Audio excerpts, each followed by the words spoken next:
I was in the audience for one of the performances for the Petite Palace, and it was amazing. It was one of my favorite performances of last year, and so I called up my friends, Tiffany Riley and Dick Monday, to talk about that and all the wonderful stuff they do with their organization, which is called the Laughter League. So, hey guys, how you doing? Hi. Hi, Kathy. Hello. Always great to see you guys, and I know you probably haven't had a chance to take a look at that performance yet from our point of view that we captured with our cameras, but it was just magical. It truly was. Congratulations. Nice.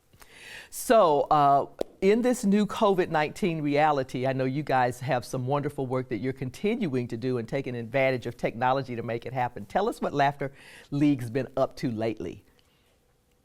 Well, busier than we thought we might be, so that's good. But I think it has to do with my internal rhythm that's very fast that went, oh my goodness, we're not going to be in 30 schools this spring. What are we going to do? We're not going to be at the hospital this spring. What are we going to do? And so we right away went to work trying to develop this Zoom technology so that we could actually be in the rooms with kids and visit with them and produce shows in our living room.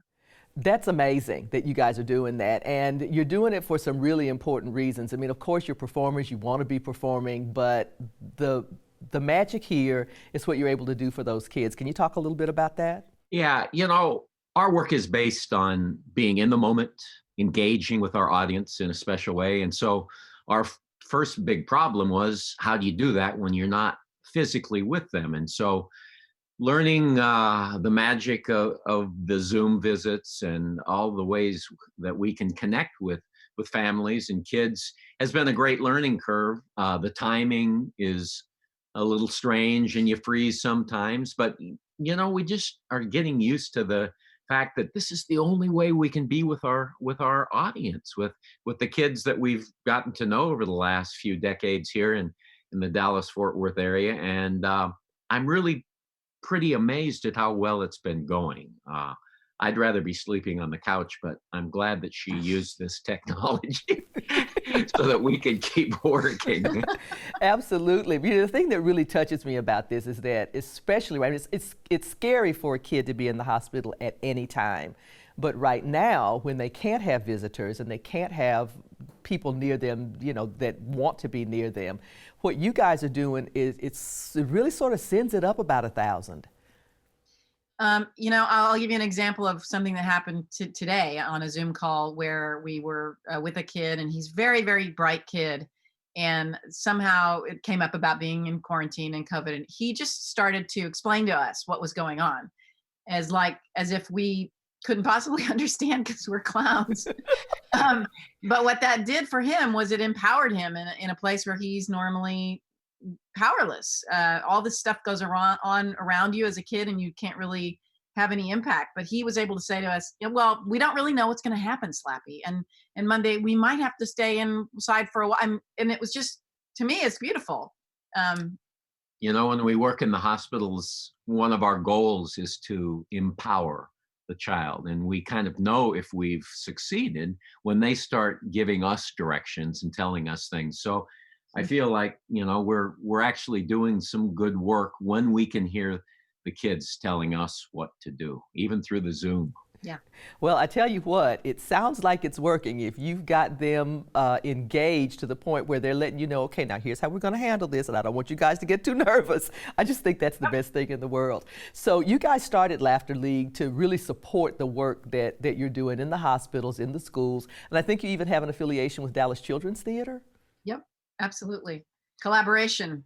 It's all wonderful. And they have given us the opportunity to meet a clientele. We call them our sensory friendly kids, but they're all the kids that are on the spectrum or may have any kind of special needs. And so we go to the children's theater an hour before the show starts, and we meet and greet all of these kids coming to the theater so that they can feel more comfortable going into the space. But we've developed these relationships with these kids in the last few years. So now we're visiting them through the Zoom, and it has just been very powerful. It's one of my favorite days. Every Tuesday we visit those kids, and it's very special. I love it that you call these Zoom visits nose to nose. Can you talk a little bit about that?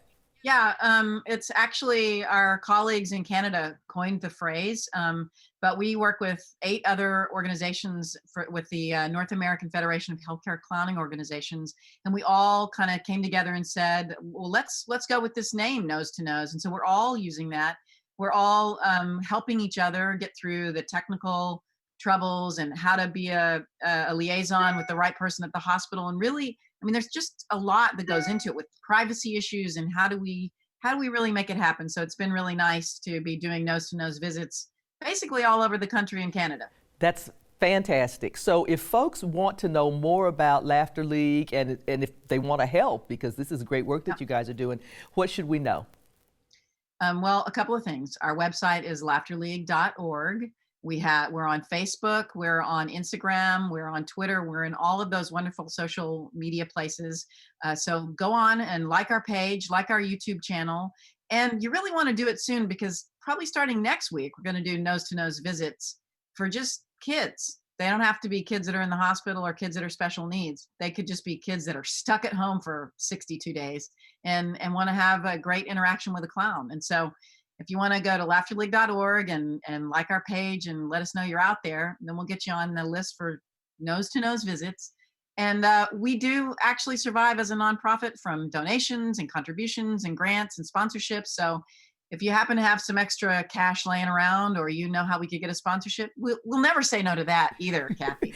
You know what? I think that is a great idea. And I also think I just heard a universal sigh of relief from every parent within a 200-mile radius. So this is all good. This is all very good. Yeah. Guys, thank you so much. Thank you for spending some time with me this afternoon. And also thank you for the good work that you do. It's always a delight to see you perform, but it's a delight to see you even through this Zoom thing. So thanks for hanging out. Great to see you. Take Great care, to Kathy. hear your voice, Kathy. We'll see you soon, hopefully. Bye. Bye-bye. Bye.